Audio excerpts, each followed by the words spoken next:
The internet's a crazy place, right? On one hand, there's a ton of great advice out there that can help you get in shape. But on the other hand, there's also a lot of misleading advice.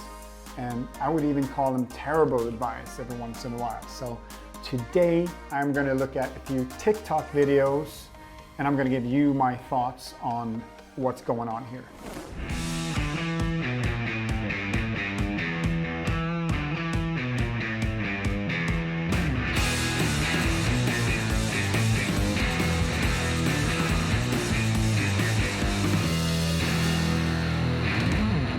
Before we jump into it, I want to let you know about my app.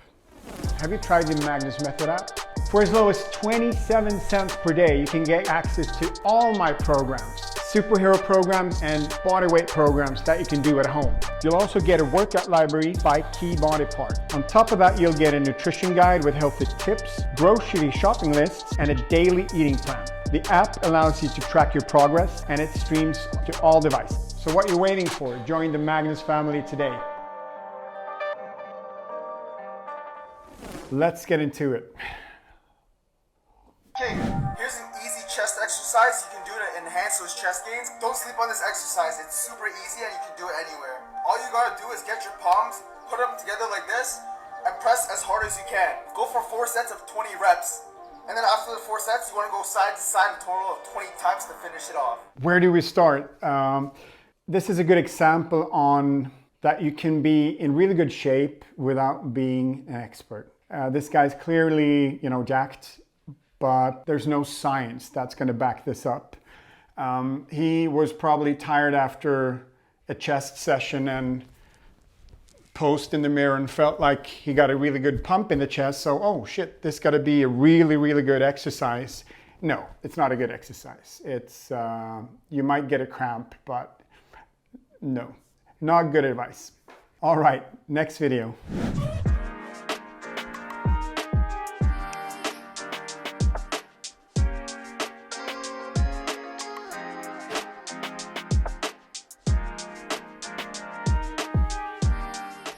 Well, so he is right. It will be easier with pillows underneath you. There's a lot of better options if you ask me. If you're not strong enough to do a regular push-up, you don't want to put pillows there and work less range. You actually want to keep the full range. I would say go down on your knees in the beginning and do the full range of movement. That would be a better way of progressing to building up strength through the whole motion for push-up. So yes, it will be easier, but it's definitely not the best option. But hey, if it works for him and he wants to share his advice, good for him. Here are 4 insane weight loss hacks that I bet you didn't know. Mixing cinnamon and honey in water increases thermogenesis to the point where it burns more calories than you consume, therefore makes you lose weight. Eating small and frequent meals increases your metabolism, helping you to lose more weight. Eat your favorite sugary snack after your workout, as it'll be utilized for energy and it won't be stored as fat. And lastly, don't believe everything you hear online, as it's really easy for influencers to make up facts and for misinformation to spread. So if you want to cut out No the shit, nonsense in the health Sherlock. and fitness industry, then you really should be following me. So 4 insane weight loss hacks. I love the last one when he's telling you not to follow, not believe anything you see on social media. That's a good advice because he's not giving solid advice here. I mean, the first one to mix cinnamon with water and lemon or honey, whatever it is. All these blends, all these drinks, come on. And that would burn more calories than what you have in the actual glass. No. I don't know who taught him that. He's got this, well, he looks like a doctor. I don't know if he's a doctor, but if he's a doctor, he should get educated on nutrition, science-based nutrition. That's my advice to him. Solid advice, smaller meals throughout the day. That's something I preach as well. Low-hanging fruit, it's not, rocket science. So the advice with eating sugar snacks after your workout is, it's not terrible advice, but it's not as simple as that. at the end of the day, it's really calories in and out. And the most important thing when it comes to nutrition attached to your training or close to your training before and after is protein. So yeah, I'm not sure he's backed up by science there, but I think it's an okay strategy to if you want to have something sugary, to have it after your workout. Not terrible. How to get a flat stomach fast. Do you want to get a flat stomach fast? Try this every morning. Sit down at the edge of a chair with your feet flat on the floor and extend your arms straight out. Keeping your back flat, reach in front of you as if your chest is trying to touch your thighs. Repeat 30 reps of this every morning for the next week and you should start to see results. Oh, holy moly. Sitting belly backs, that actually targets the lower back. No, even though you might activate your core a little bit, I could think about 5 different exercises that would be 10 times better to get a flat stomach. That is pretty misleading advice, if you ask me. I'm sure that her intentions are good, but I don't know who taught her that. No, not great advice. Okay, this better go viral, I swear to God. No one has done this video and I'm deciding to share my hidden secret.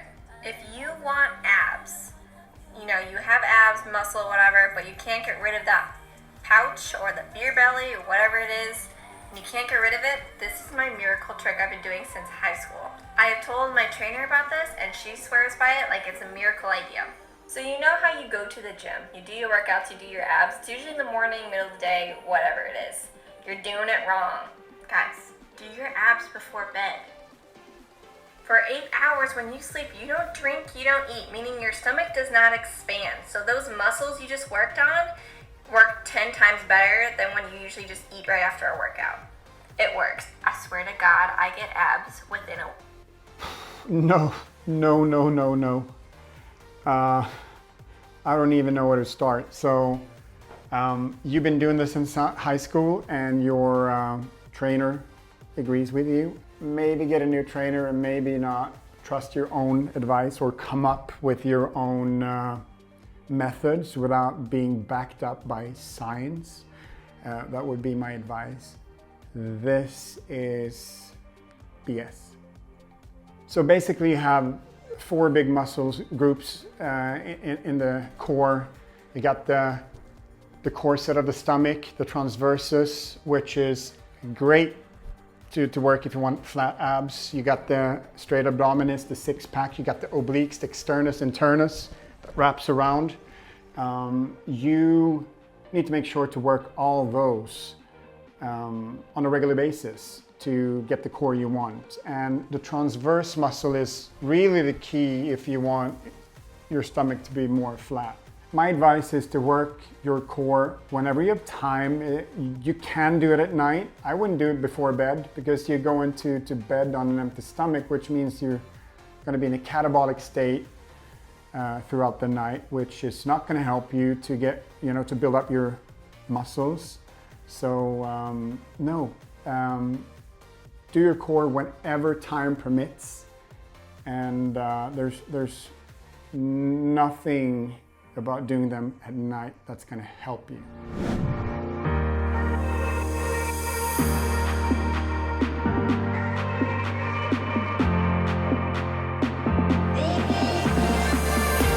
So this might be the best video of today.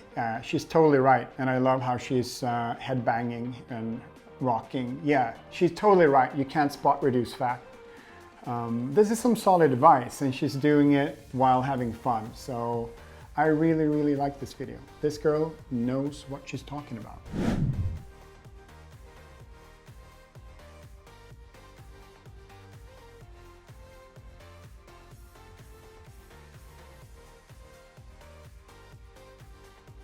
As you can tell, I'm smiling. This is another great video. She's totally right. Progressive overload is a great way of building muscle. You don't necessarily need it, but the advice is good enough. Progressive overload is something I preach, which means that you're pushing yourself, adding more weights, making heavier throughout your fitness journey. And yeah, just solid advice. This girl knows what she's talking about, and made me happy to watch this one. If you're ever benching without a spotter and you can't get the weight back up, instead of rolling it off your stomach or throwing the weight to the side, all you're going to do is press it up in this motion, place it back on the rack, and then you're good. I love this video. I mean, he's a prankster, he's having fun with it, and yeah, I mean, I hope people understand that he's joking. But on a serious note, don't put too much weight on your bench press or when you're bench pressing if you don't have anyone to back you up. That is the advice I can give you. Diet hack. Instead of buttering your bread, grab some 1-calorie spray. Spray your bread, pop it in the toaster, and it will come out as if it's been buttered but without the added calories. He's not wrong. This is, I can't say that this is poor advice. But what I want to say though, this to me looks like someone who's in the fitness world who might be competing. It's very common that you find those hacks there when you eat something that's not really that good for you or healthy for you, but it's all about calories. And this is all about the calories or not the calories and not so much about what you're actually putting in your body. So just to wrap that up, not terrible advice at all. I just don't think that what people should be focusing on to lower the calories on your white bread. Maybe make a better choice instead.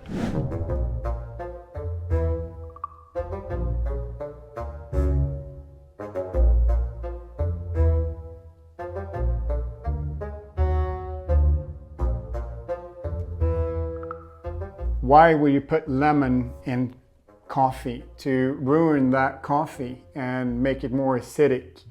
Terrible advice. There's no benefits to putting lemon in your coffee. I'm sorry, this is BS. We're all looking for shortcuts, and if you think that you can blend this magical drink and drink it and it's going to help you with weight loss, no, it won't. This one hurts because if you know me, you know I love coffee, and she's ruining coffee. You can't do that. This is going to be the lazy girl way and how I lost 20 pounds in 3 months.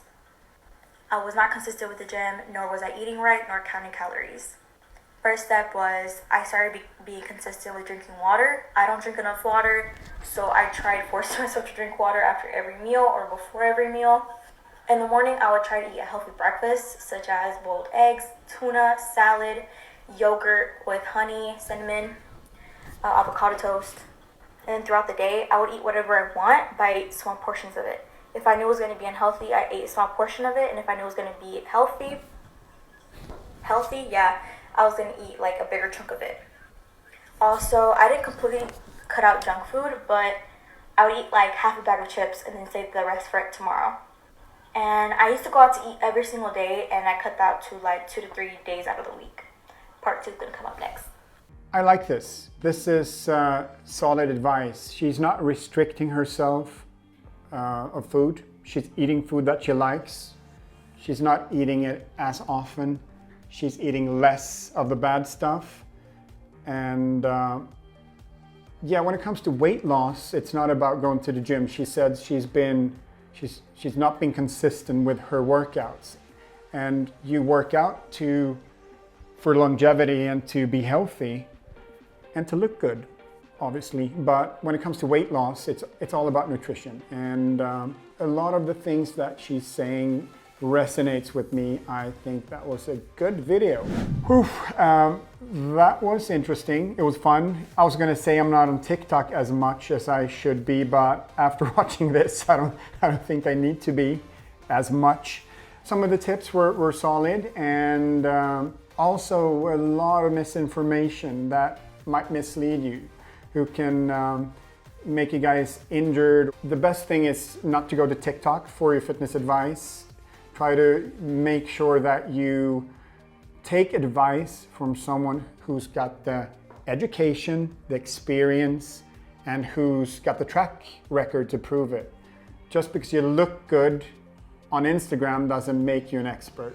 That is very important to know. That's it. I had a great time doing this, and I think I might do this again in the future. Be sure to hit that like button. Don't forget to subscribe to my channel. And I am gonna go and have my cup of coffee without any lemon.